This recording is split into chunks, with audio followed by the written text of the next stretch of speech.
Welcome to પીનુસ kitchen. તો ચલો friends, આજે આપણે ગરમનનું અથાણું બનાવીશું, તો વિડીયો એન્ડ સુધી જોજો। ચેનલમાં નવા હોય તો પ્લીઝ મારી ચેનલને સબસ્ક્રાઈબ કરી દેજો। ગરમનનું અથાણું બનાવવા માટે મેં અહીંયા ગરમર લઈ લીધી છે, તેને વિડીયોમાં બતાવેલ છે એ રીતે કટ કરી લેવાની છે। ત્યારબાદ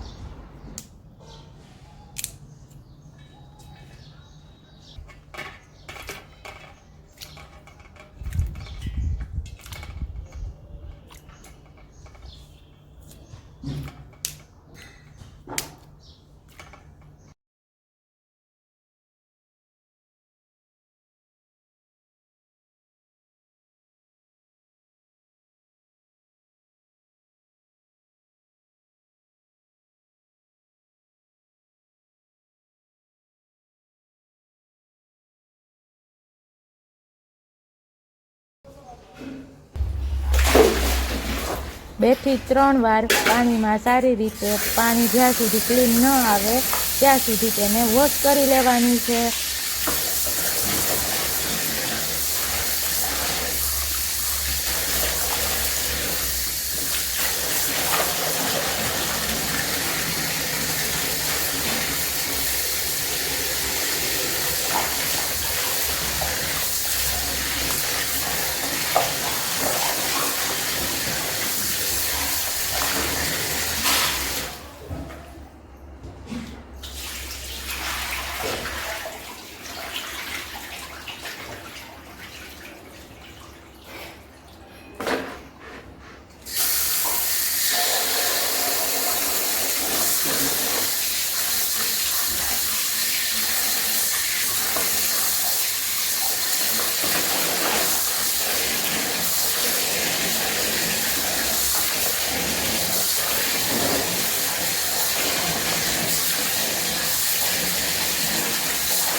આપણી ગરમર વોશ થઈને રેડી છે। ત્યારબાદ તેને એક જારીમાં નીતરવા દેવાની છે।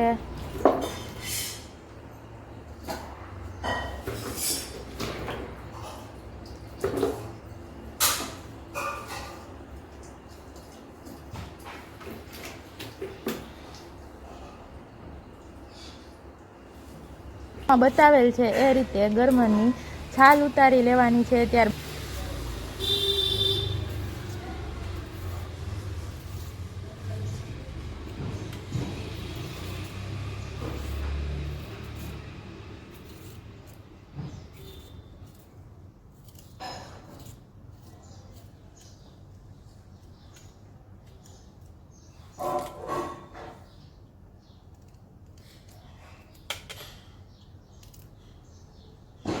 બાદ 4 ચીરમાં કટ કરી લેવાની છે।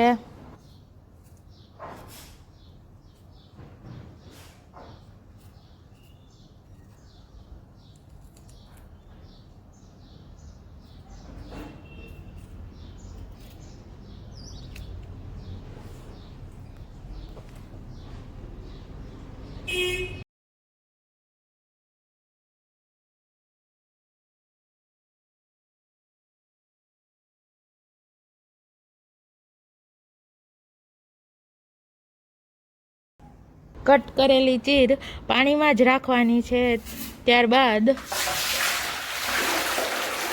કટ કરેલી ચીરને પણ 2 થી 3 વાર પાણીથી સારી રીતે વોશ કરી લેવાની છે. જ્યાં સુધી પાણી ક્લીન ન આવે ત્યાં સુધી ગરમની ટીપને સારી રીતે વોશ કરી લેવાની છે. તો આપણે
ગરમની ચીર સારી રીતે વોશ થઈને રેડી છે.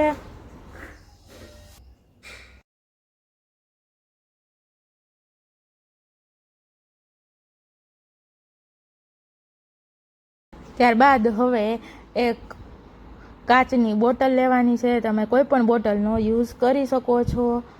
તેની અંદર ગરમને સારી રીતે નિતારીને એડ કરવાની છે. ત્યારબાદ જે આપણે કાચી કેરીનું અથાણું બનાવેલ હોય તેનું ખાટું પાણી હોય તે તેમાં નાખી દેવાનું છે. અને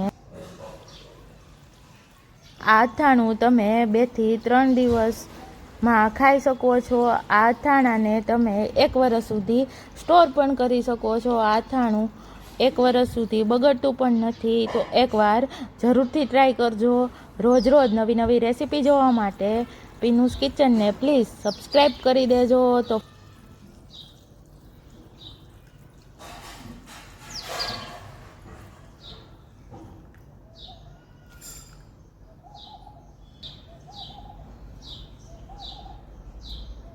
સારી રીતે ચમચાની મદદથી મિક્સ કરી દેવાનું છે. ત્યારબાદ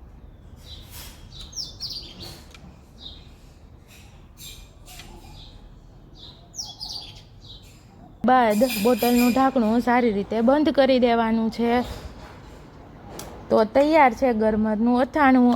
આજનો વિડીયો કોઈ પણ કારણોસર ગમ્યો હોય કે હેલ્પફુલ લાગ્યો હોય તો પ્લીઝ વિડીયોને લાઇક કરજો, શેર કરજો અને ચેનલમાં નવા હોય તો પ્લીઝ મારી ચેનલને સબસ્ક્રાઈબ કરી દેજો. રોજ નવી નવી રેસીપી જોવા માટે પીનુસ કિચનને પ્લીઝ સબસ્ક્રાઈબ કરી દેજો. તો ફરી મળીશું આવી જ નવી રેસીપી સાથે. ત્યાં સુધી બધાને બાય, આવજો. Thanks for watching. Take care. જય શ્રી કૃષ્ણ.